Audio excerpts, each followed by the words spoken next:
good evening, wherever anyone may be. And thank you for joining this webinar, which will today focuses on sort of a presentation by Dawn Murray, who's associate professor at the US Air War College, looking at on her research detailed in the book on an alternative world order about China's foreign relations and presence in sort of in areas of the world where it's been little covered, like the Middle East and Africa.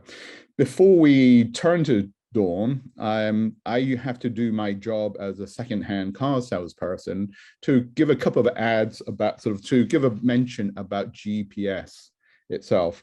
So the GPS, the School of Global Policy and Strategy at UC San Diego, we are a leading center for China studies, and we offer a number of master's degree programs looking at sort of like on international affairs, but also particularly on the study of China. We have a special degree called the Master of Chinese Economic and Political Affairs, MESA in short. And for those of you who want to get into the nuts and bolts of China, that's a great degree program itself. We have probably the largest concentration of China faculty in a diverse range of areas. And so this is a photograph of me about 25 years ago. I think this is one much more recent of Dawn itself. So I'm a professor at the at GPS, and I also am the director of the University of California-wide Institute on Global Conflict and Cooperation. I have two jobs, but unfortunately they've only decided to give me one salary, which I'm sure as Dawn can tell you that's always the case, that they give you lots of positions itself. I want to introduce to Dawn again. As I said, she's an associate professor of international security studies at the US Air War College, and I think that's down in Alabama, right? She specializes on Chinese foreign policy and domestic politics, US-China relations, and international relations. She has a PhD from George Washington University. And she's particularly sort of like spent a lot of her field research, so like across the world, so like not just in China, but like especially for this book, she spent a lot of time in the Middle East, in Egypt, in sort of like in the Gulf states, as well as in Africa.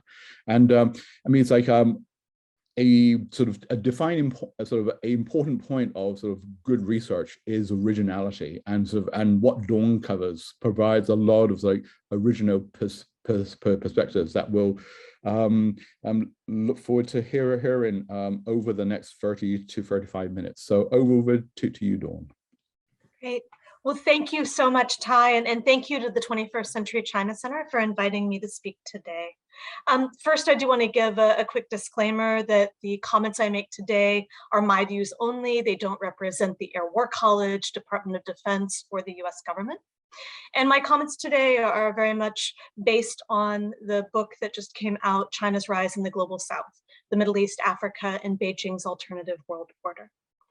The overall argument of the book is that although China does not seek to change the international distribution of territory in the Middle East and sub-Saharan Africa, as its power grows, it increasingly competes with the US, builds spheres of influence, and challenges the rules of the international system by constructing an alternative international order to facilitate its interactions with these regions.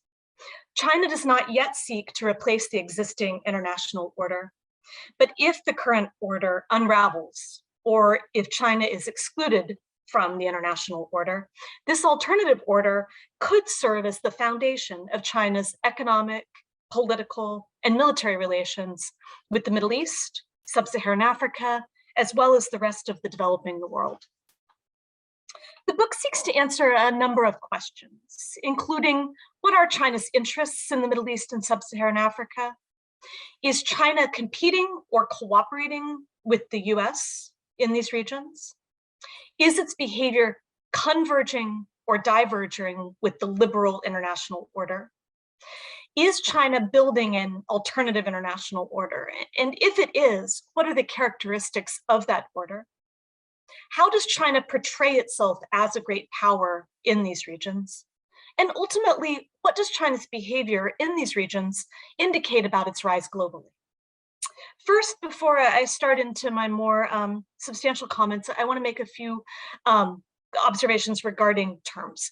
So Middle East, when I talk about Middle East, I define it very broadly, including all of the League of Arab States, including North Africa, as well as Iran, Israel, and Turkey. And when I refer to Sub-Saharan Africa, I'm talking about the rest of Africa outside of the League of Arab States. I do not use the terms revisionist or status quo in my work. Instead, for each foreign policy tool examined, I look at and categorize the degree to which these tools either are competitive or cooperative with the US, and the degree to which they are convergent or divergent with the liberal international order. And when I talk about liberal international order, in very simple terms, there's a political and an economic order. On the political side, it's very much advocacy for human rights and democracy and liberal political norms more broadly. And on the economic side, it's primarily referring to advocacy for free markets and limited state involvement in the economy. And these aspects of liberal order are distinct from the Westphalian sovereignty order that also exists in the system, and I'll talk about that a bit later. The overall findings of the book are that as China's power grows, it's competing in the functional areas of economics and politics, and that competitive behavior often, but not always, diverges from the liberal order. In contrast, in the security realm, China is cooperating with the US and the West, and its behavior is mostly convergent with the liberal order.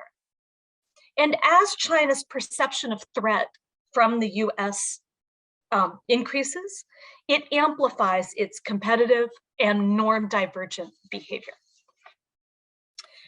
Now I'm going to discuss China's interests briefly, and then give you an introduction to the foreign policy tools that are examined in the book, with particular focus on cooperation forums, as well as special envoys. And then I'll talk about how these foreign policy tools are categorized in relation to competition or cooperation, as well as convergence or divergence from the liberal order. China's interests in the Middle East and Sub-Saharan Africa first are to acquire resources and markets to fuel China's domestic economic growth. And I think it's really important not just to think about the resource aspect, but these regions as substantial opportunities for Chinese businesses, whether they're state-owned enterprises or private companies, to establish markets for their goods and services. I would argue that's actually just as important as the resources that come from these regions.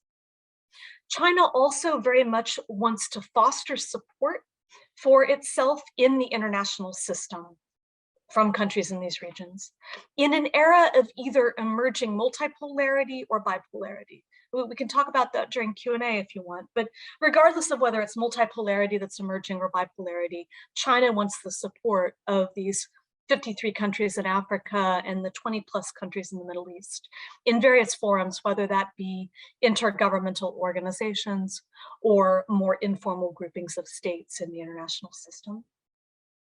China's next interest in these regions is to ensure its own domestic stability.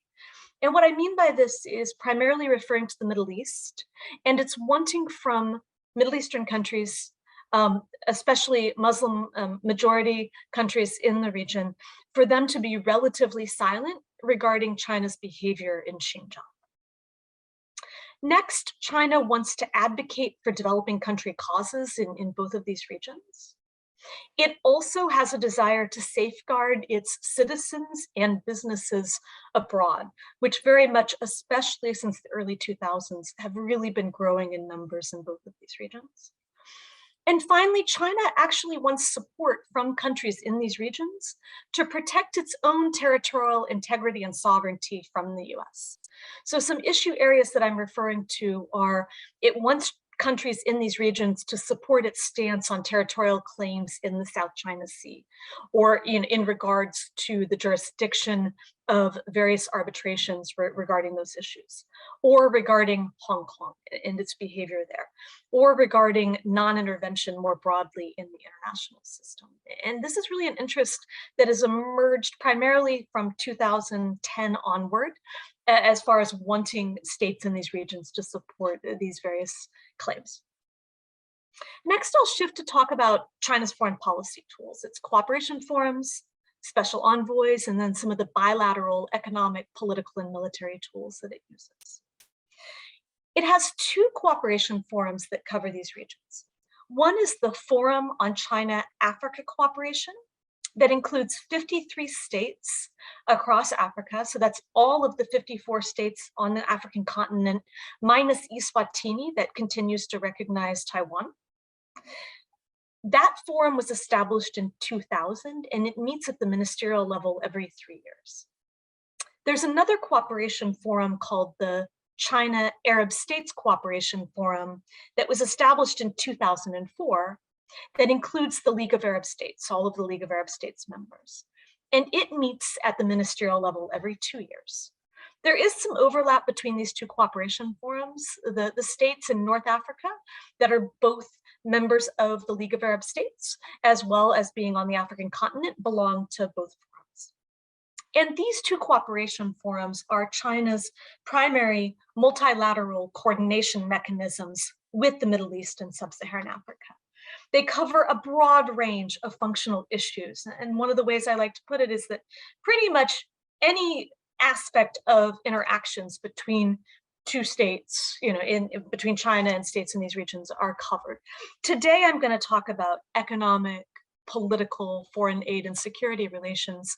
But these forums include a wide range of environmental issues, education, other types of foreign aid, parliamentary interactions, etc. So almost every type of interaction states engage in are covered in these forums.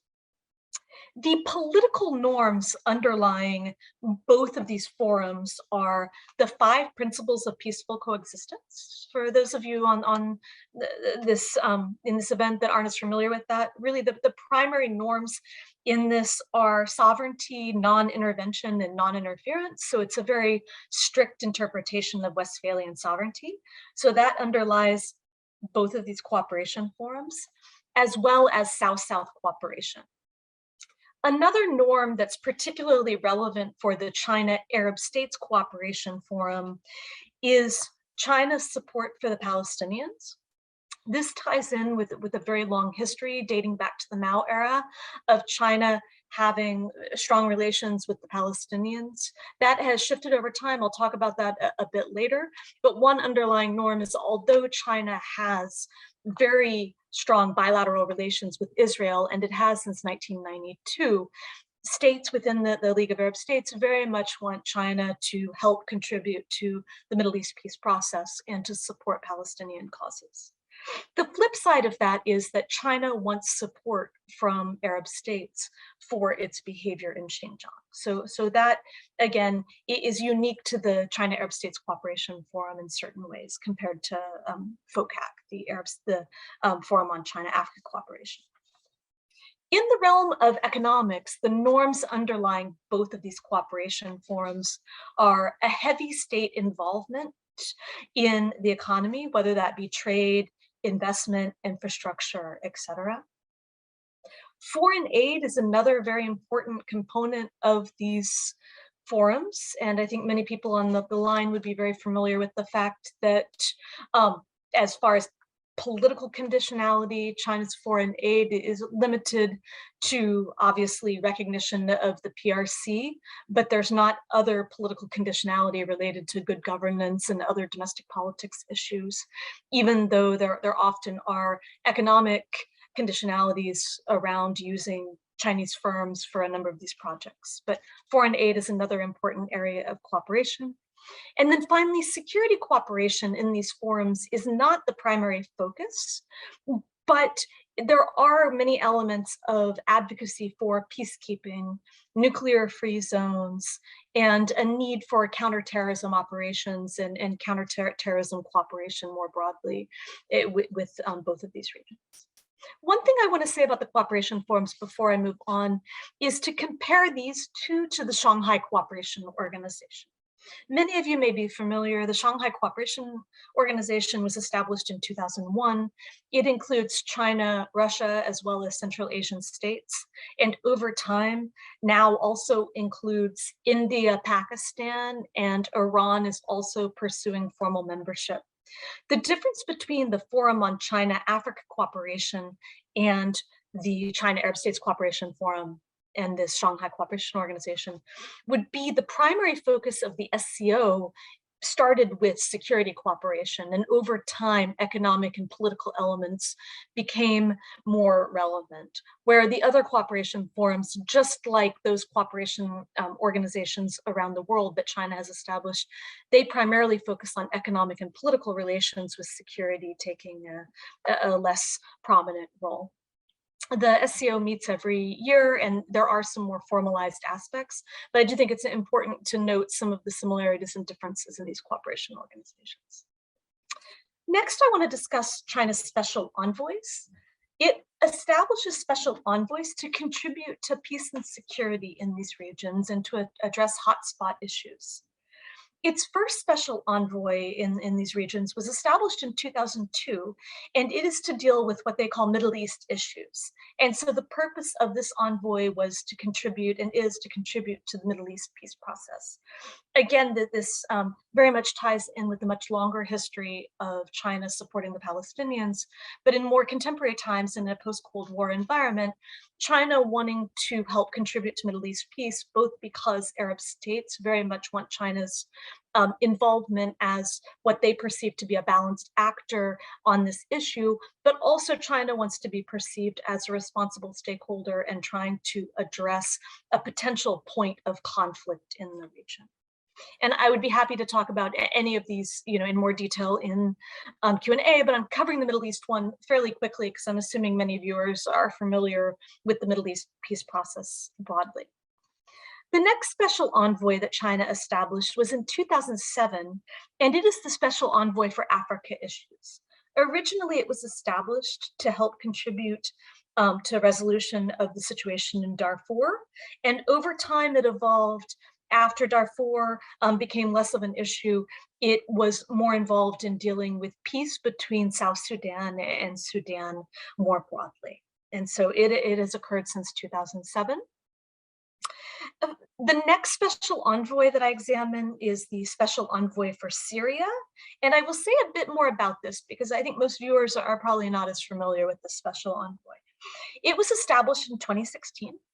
And there's a number of reasons why China wanted to establish this envoy. One is that it did not want the Syrian civil war to spill over into the rest of the Middle East and cause regional instability that could threaten the region more broadly and the role of that region in China's broader economy. Another reason it wanted to contribute was to demonstrate that it was a responsible power. It also had concerns regarding what's called TIP, TIP, which is the Turkestan Islamic Party, which is an insurgency group within Syria. That the Chinese government was very concerned about TIP providing material support to Uyghurs within China's own borders. So it wanted to help contribute to resolution of the civil war in order to ensure that that group was not able to provide material support. It also, in the longer term, wants to be involved in humanitarian assistance to Syria, as well as reconstruction of the country after the conflict is resolved. And it wants to help ensure that there's a political solution to the civil war and ultimately a true ceasefire. In this particular envoy, China has been supportive of all of the various multilateral mechanisms for peace in Syria, whether that be Geneva, Astana, Vienna, etc. And finally, the book doesn't discuss this because it just was announced, but for your own awareness, there is another special envoy that was just announced early this year, in 2022, that will be a special envoy for the Horn of Africa. And that will be kind of more broadly dealing with issues in the Horn of Africa associated with Ethiopia, etc., Somalia, that broader region. And it's still in formation, but it has been announced. Now, moving away from the cooperation forums and talking more broadly about some of the bilateral tools that China uses in these regions. One, I'm going to go through these fairly quickly, but the tools are state support for Chinese companies operating in these regions. Next is foreign aid that I've already discussed a bit. China also has been implementing special economic zones. And the idea behind this, if you think about China's own economic development and the ways in which it used special economic zones in its own domestic context, it's working with countries throughout the Middle East and Africa to establish these zones. And the purpose of these zones is to attract small and medium-sized Chinese firms into these countries, into the zones, with a hope for longer-term spillover effects into the broader economy. And I'll run through the list quickly of these, but those have been established in Algeria, Djibouti, Egypt, Ethiopia, Kenya, Mauritius, Mauritania, Nigeria, Oman, and Zambia. So fairly widespread. Another tool that China's using in its economic engagement with these regions are free trade agreements. Since 2004, it's been pursuing a free trade agreement with the Gulf Cooperation Council, which is the Arab Gulf states. That is still under negotiation, and there's a lot of speculation that soon that one will actually be signed and become a full-fledged free trade agreement. China has also announced and is pursuing free trade negotiations with Israel, as well as Palestine. And this is another example where I would argue that China is pursuing both of these because it wants to appear balanced and to demonstrate both a desire to interact with the Israelis, but also the Palestinians as well. And it has signed a free trade agreement with Mauritius. Another foreign policy tool that they're utilizing in these regions are agricultural demonstration centers. And I won't go through the full list. There's many countries, especially in sub-Saharan Africa, where these have been established.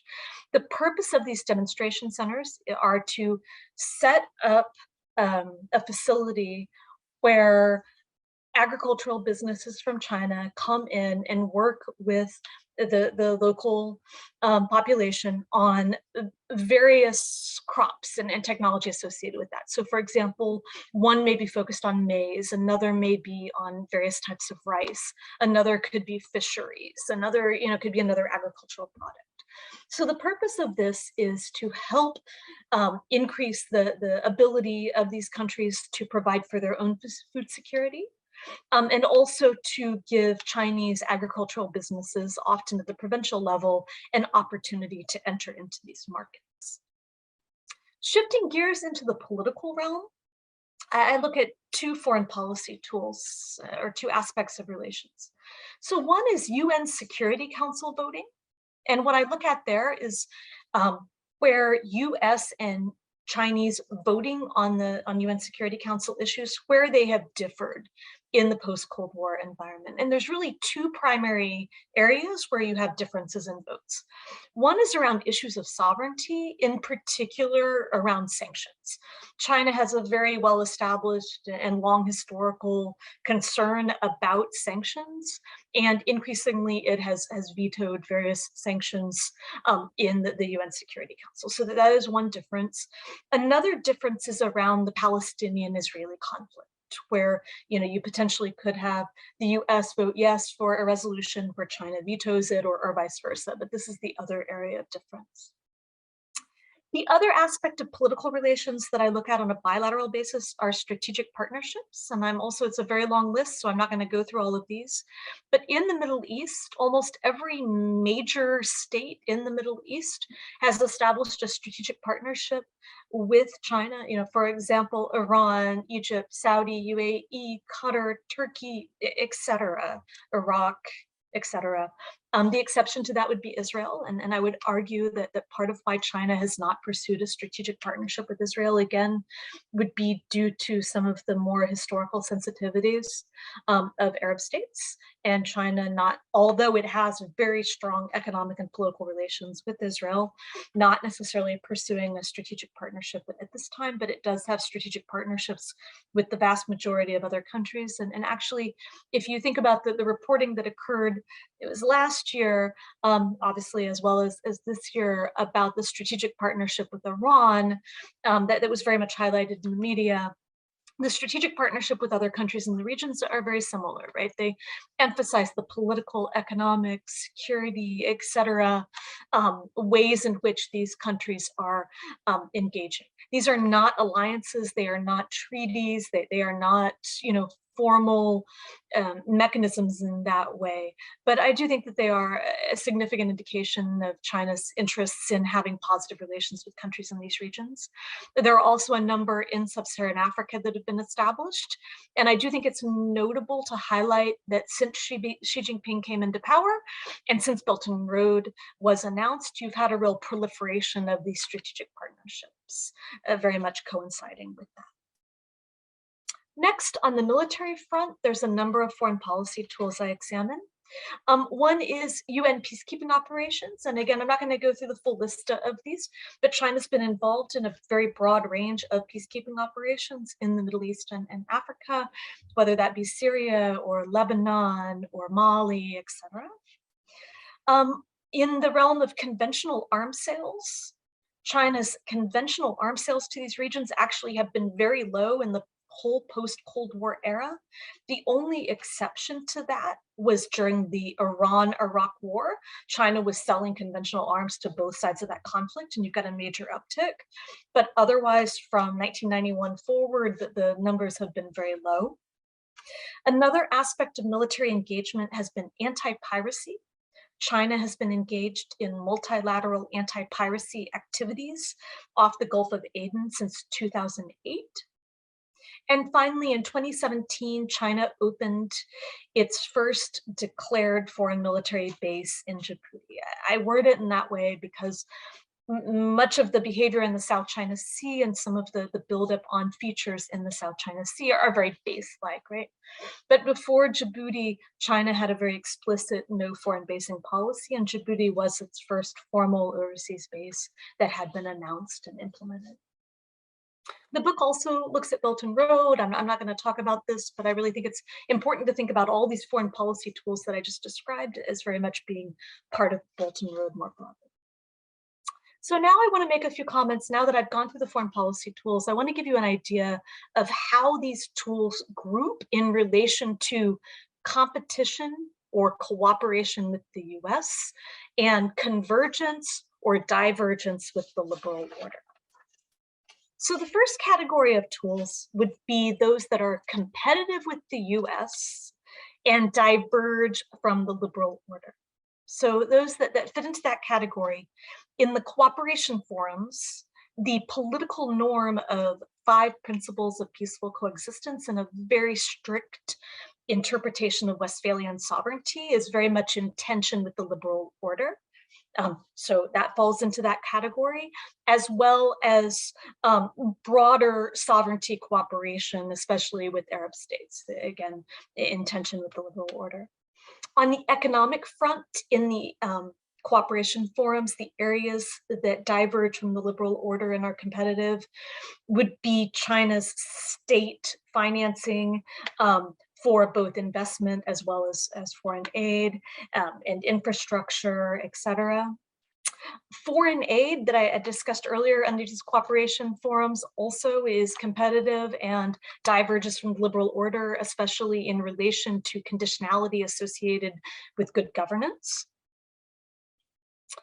Another area where you have competition and divergence from the liberal order would be in the special envoy for Syria, with the very strong focus on non-intervention.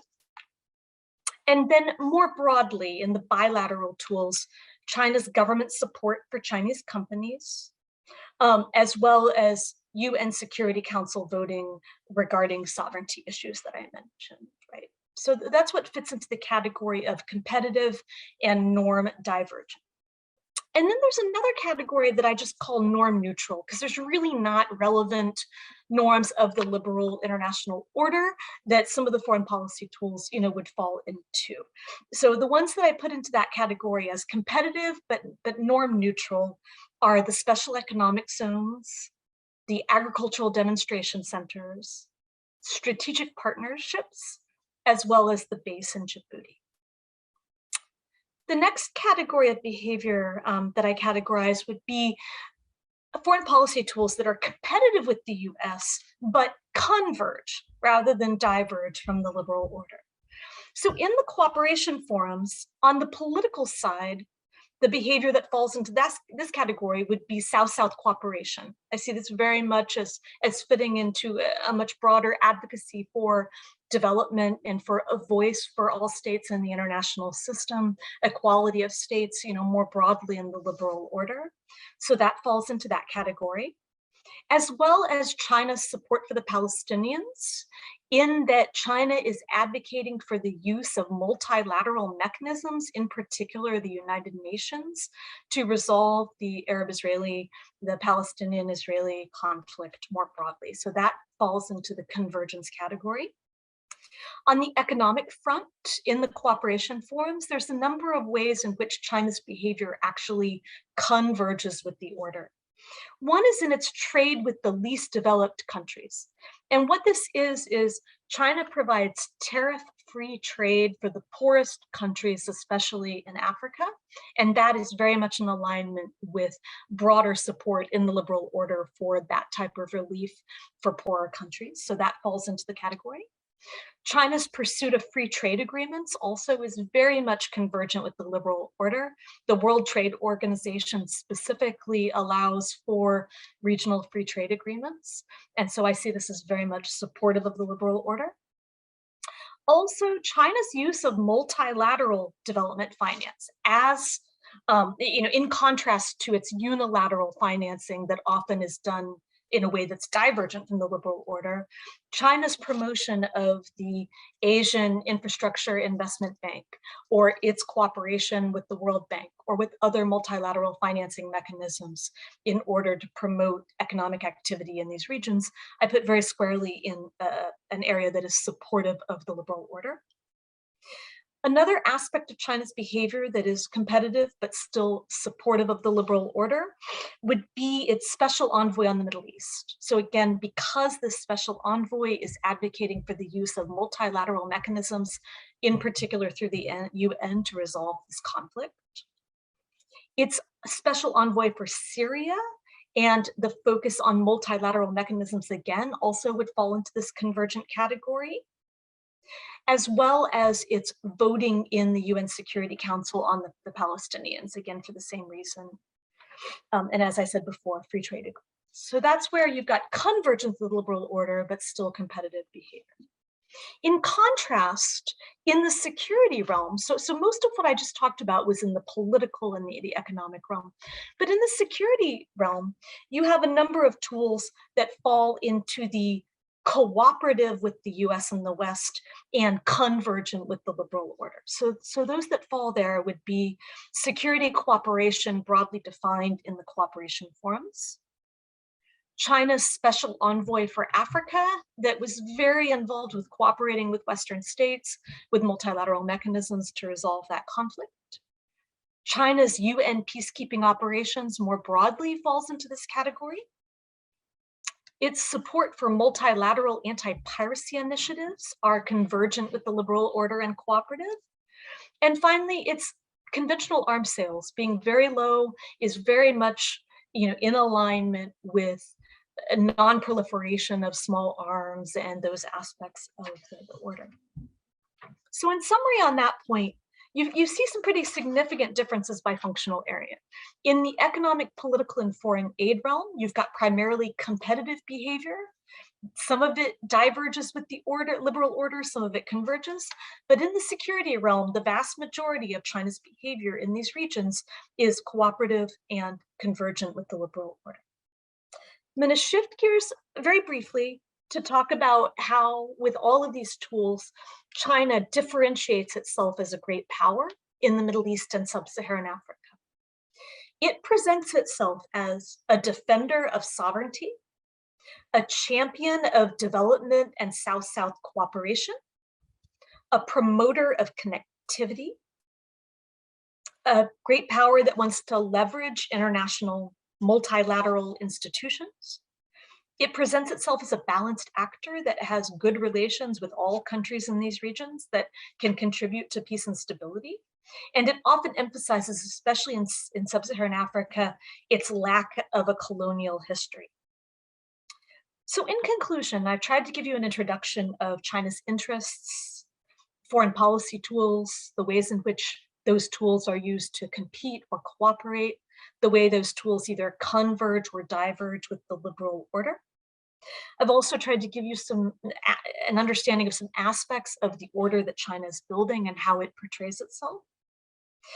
So all that said, what do the findings of this book indicate about China's rise globally?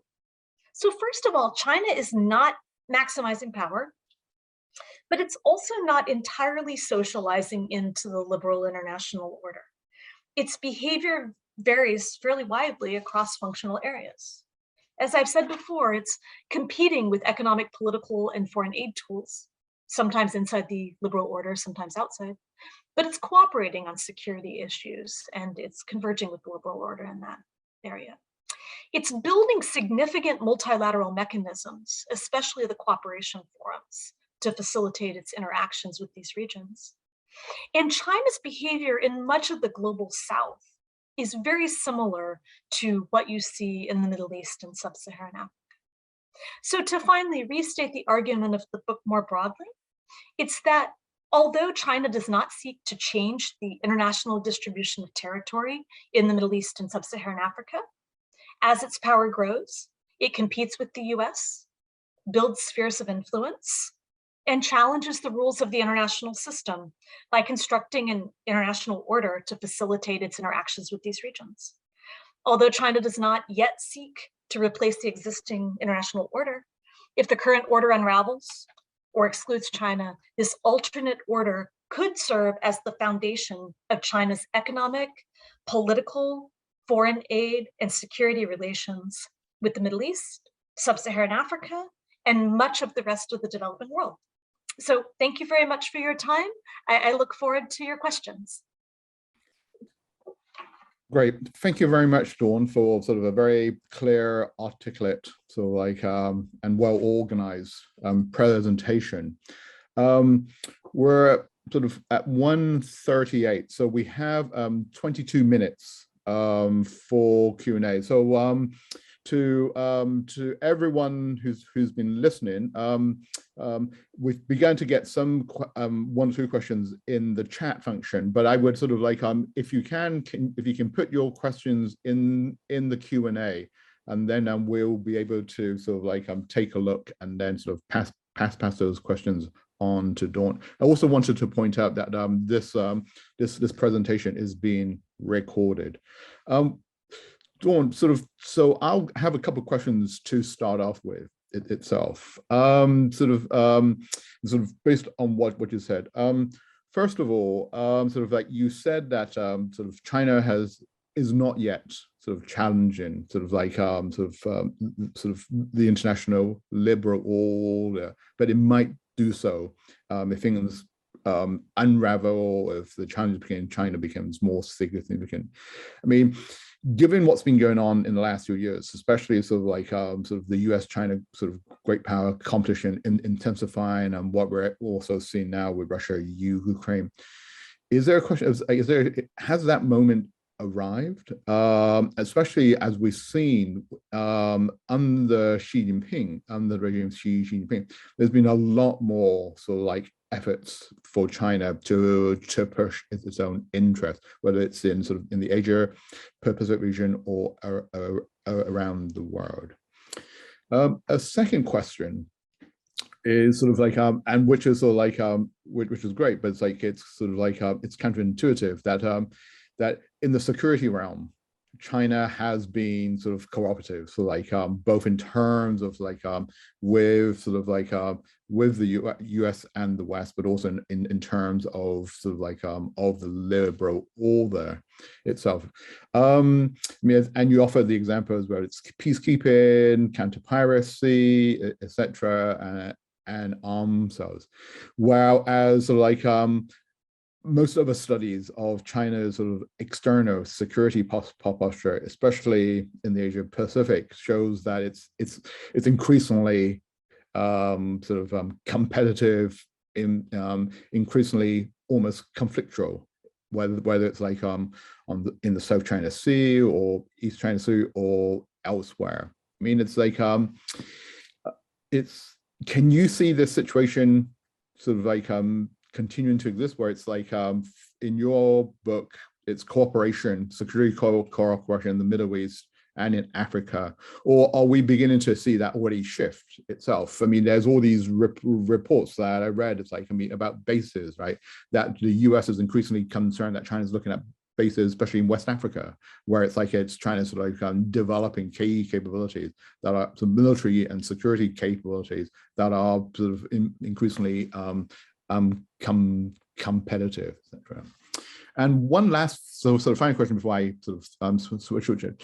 So in all this, you talk about sort of China, right? And so what do we mean sort of when we look at sort of like sort of China itself? Is this sort of like are the bureaucratic interests, sort of the different agencies engaged in this, is like, are they very coordinated within China, whether it's the foreign ministry, commerce, or sort of like political institutions? And also, of course, it's like, I mean, as you point out, it's like this is a very what you've pointed out, it's very much of a statist. It's like it's about the state as dominant. But as we know, there's a lot of sort of like actors in the external space, especially company, sort of like and other NGOs. So three very easy questions to start off with. Excellent. So on the first question regarding the order and could we possibly be at a turning point regarding, obviously, as you stated, under Xi Jinping, but then also with what's happening in Ukraine, et cetera. So I mean, I would say over the last, at least 5 years, if not much longer, there's been a lot of strain on the order more broadly.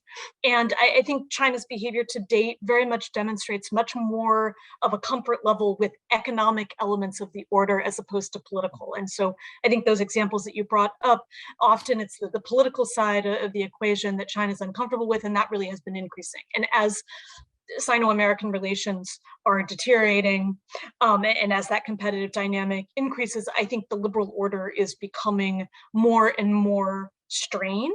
And so you're starting to see that in disagreements in the Security Council, as you said, on Ukraine. Although, China's behavior in relation, especially in the Security Council and the UNGA associated with Ukraine, is very much in alignment with how it would have voted 10 years ago as well, right? There's been this long aversion to sanctions and to any sort of challenges to sovereignty, et cetera. So I do think that you're having more strain. I do think that China is putting more energy into some of these regional organizations now, in contrast with international organizations more broadly. I think we're at an unusual time, though, because since COVID has been, obviously a major issue for the last few years, a lot of meetings have been occurring virtually, and a lot of China's engagement with these organizations and with the regions more broadly has been put on pause or has changed form in certain ways over the last few years. So I think we need to get a bit further past COVID to see really what this environment looks like. But your point is well taken.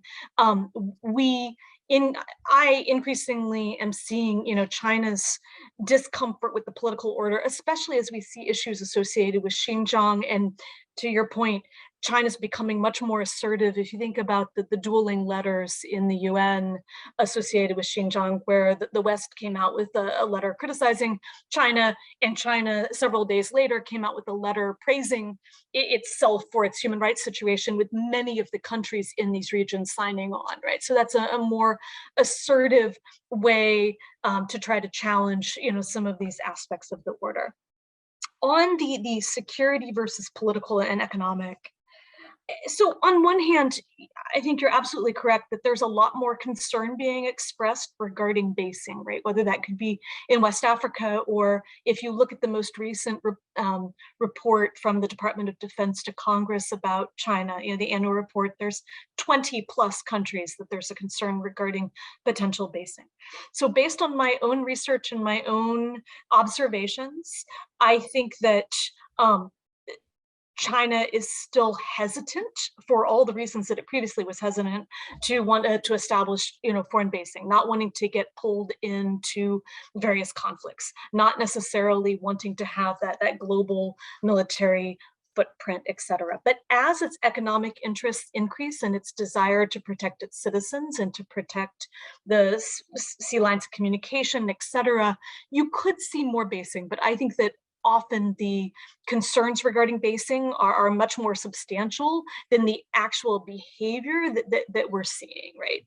But that's an area where, as relations change, there's even been reporting over the last year of potential basing in the UAE, in the United Arab Emirates, from the Chinese, right? So you could see, but overall, what I'm seeing to date is still the vast majority of behavior is happening through the UN, through the African Union, through multilateral mechanisms, and is primarily cooperative. On the state versus other levels, so most of my work looks at state-to-state relations. That said, depending on the foreign policy tool, there are different parts of the bureaucracy or different elements, right? So when you're looking at state support for Chinese companies, you have obviously the policy banks, you have, various financing mechanisms, you have everything from state-owned enterprises all the way over to private businesses, so you're having to look at many different units of analysis when you're looking at that. Or when you look at foreign aid, right? Obviously, you have multiple ministries that are involved. Over time, that the Chinese are getting much more coordinated. The Chinese state is trying to coordinate these much more closely, but there are, often multiple bureaucracies involved. But my own work primarily, although it's not trying to discount the role of other actors, it is looking at this very much state to state. But another example on the agricultural demonstration centers, those tend to be provincial companies that are driving a lot of that behavior, or the special economic zones often are small and medium-sized enterprises and the local governments that are driving it. So it does occur at many different levels. Right. Great, thanks for that. I mean, on that last point about the provincial local dynamic, one of the questions from Gustavo Oliveira asked about the role of provincial and local interests itself. So it sounds like in areas such as agriculture and in some more of the economic areas, this is where provinces, and do you see is there a particular provincial influence is particular provinces? I mean, it's one region that you've mentioned is Xinjiang. Does that have a say in terms of these issues, or does big agricultural provinces like Sichuan might have more of a say in these? Yeah, it depends on the specific foreign policy tool. And I don't have it in front of me. In the book, actually, I've got some tables that lay out for each of the agricultural demonstrations centers, for example, which province is involved with that at the provincial levels. You definitely see that. This is not in the book, but in COVID response, for example, you had a number of provinces, including Xinjiang, reaching out to a number of Middle Eastern countries and providing support from a provincial level in order to provide PPE and other support in that way. Mm-hmm. You also, on the foreign aid side, you have some more provincial level drivers associated with that as well, because often the foreign aid contracts that are funded by concessional loans, it provides opportunities for provincial or lower level companies in order to engage in that type of business, right? But yeah, absolutely. You see on the agricultural front, it's the provinces that have a particularly strong kind of agro-business presence that tend to lead that. Okay, great, thanks. Jane Xu also wanted to ask more about sort of the Xinjiang Arab states connection. So his question is, so your comment that China tries to get Arab countries to support its policy in Xinjiang appears to be premised on the assumption that China's policy is not a good one. Could you elaborate on your view on China's Xinjiang policy? So the reason sort of like trying to get sort of these Arab states on its side because it's very defensive about what. Understood. So the way I'm going to answer that question, I'll make a very quick comment regarding my view of what's happening in Xinjiang, but I think what's more relevant to my research in the book is why Arab states are relatively silent or are supportive, why they take that stance and why that has traction. So my stance on Xinjiang more broadly is that there are horrible human rights abuses that are occurring, and that it is a real violation of international norms to have individuals that are kept in camps that are extrajudicial, so outside the judicial system, et cetera. So I think it's a horrible human rights violation. As far as why China, and I was trying to couch it carefully in that, part of it is support, but often support is expressed through silence in many ways. So I think the reason this is effective with Arab states, one would be many Arab states have very strong economic interests and political interests in relations with China. I mean, that's obvious. There's a lot of material interests there. Another is that most of these states have a very strong focus on state sovereignty and non-intervention, and any type of critique of internal human rights issues in China would violate those norms that are held by many post-colonial states more broadly. I think another piece of it is that the Uyghurs in Xinjiang are ethnically Turkish, a Turkic origin, rather than being Arab. So because it is a different ethnic group, often there may not be as much traction regarding issues associated with that. I think another piece of it is the level of violence that is occurring. So when you look at what was happening with the Rohingya, you actually had a number of states in the Arab world coming out and very clearly calling that genocide. I think in the case of Xinjiang, the fact that although there are very significant human rights abuses occurring, the level of violence and mass killing that does not appear to be at play. So it may not have as much traction given the level of human rights violations. Another piece of this are the linkages to terrorism, from the standpoint that a big part of China's argument is that they're concerned about insurgency activity and terrorist activity associated with the Uyghurs. In my view, those concerns are exaggerated, but because China is able to link this to a broader concern regarding terrorism, and many Arab states also are worried about fundamentalism and terrorism within their own borders, I think it gets more traction with them as well as other states. So I think there's many factors at play. And the vast majority of states have been silent, or they've signed on to letters that don't say they support Xinjiang, but that they support China's broader human rights behavior.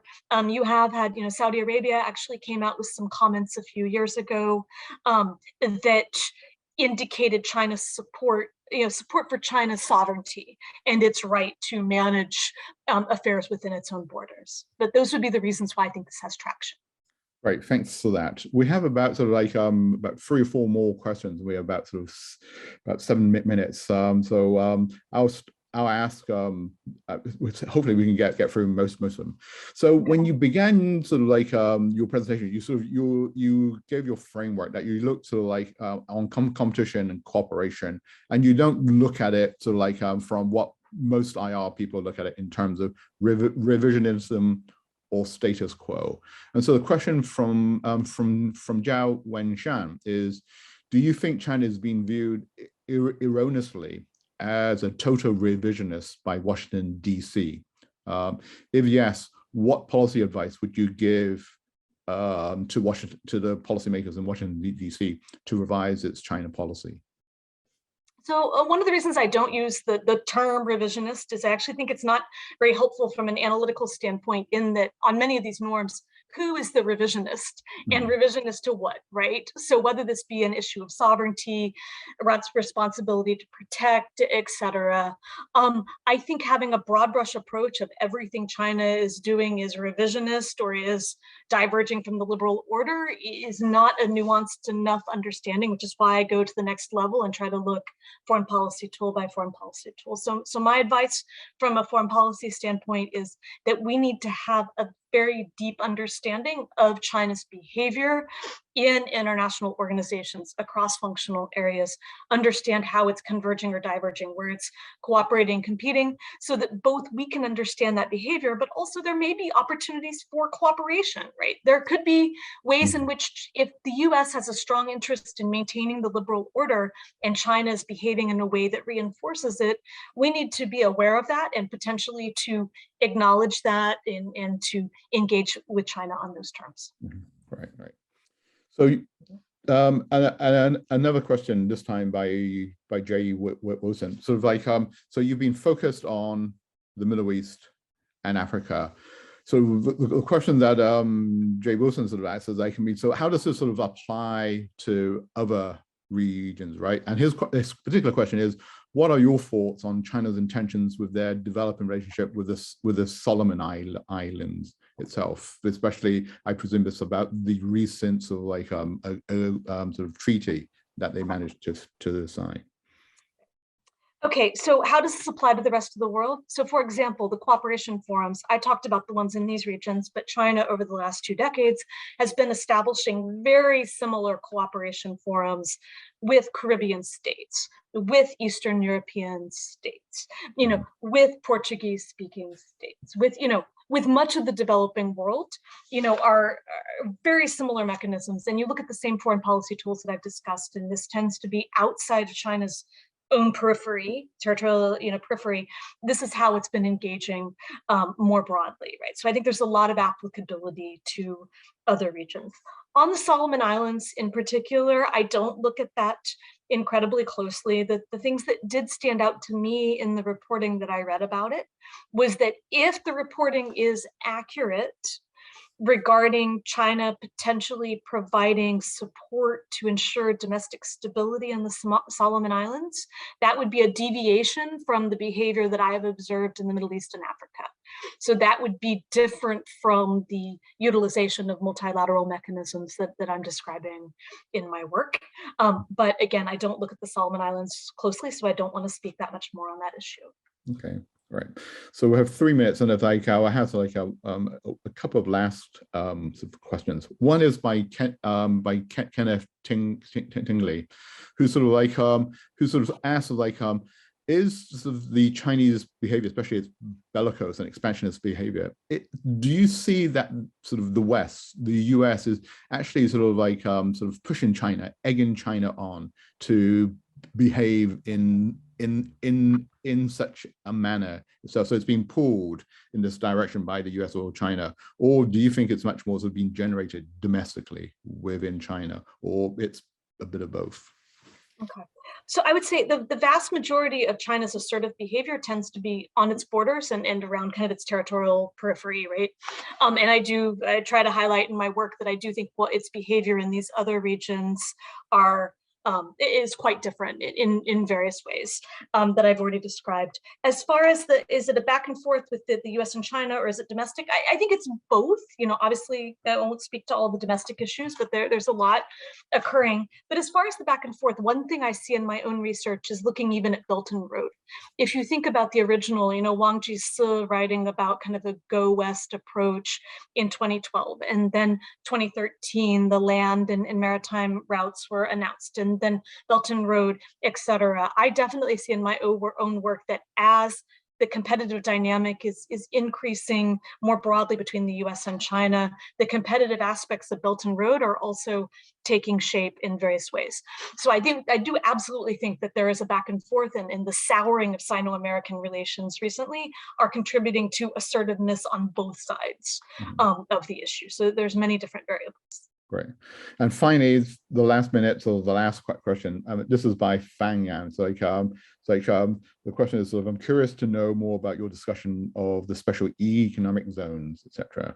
It's like it's, I mean, it's a term that sort of like we always thought applies to within China itself, but it sounds like they've exported some of this. And how does that link to the Belt and Road?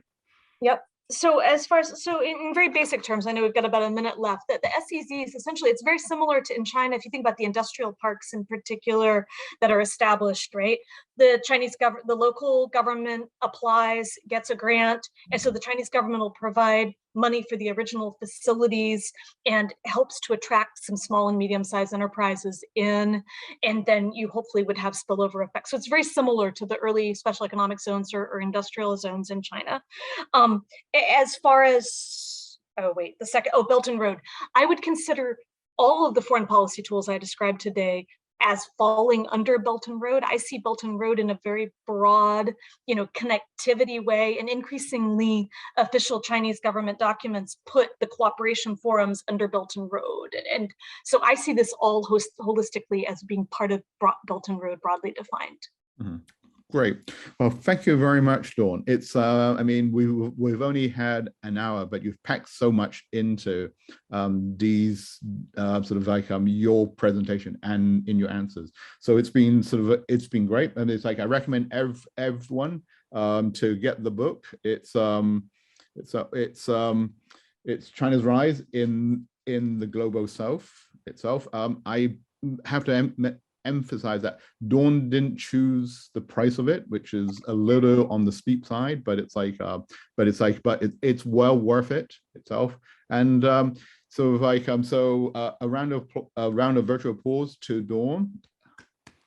And what I have to do sort of lastly is like in my final row is to point out some of the upcoming events that that 21st century China is doing itself. So we have 2 events towards the end of May and the beginning of June. One is May the 26th, a hybrid event on missionary cameras and modern China in global imaginations. And the second is on June the 2nd, which is the webinar on low carbon transition challenges of Chinese state-owned enterprises by our own Michael Davidson, sort of at GPS. So, and on that note, well, thank you, Dawn, and I hope we can sort of have you back again, sort of to provide us sort of continuing updates on your work. Right. Thank you for having me. I appreciate it. Thank you. Bye-bye.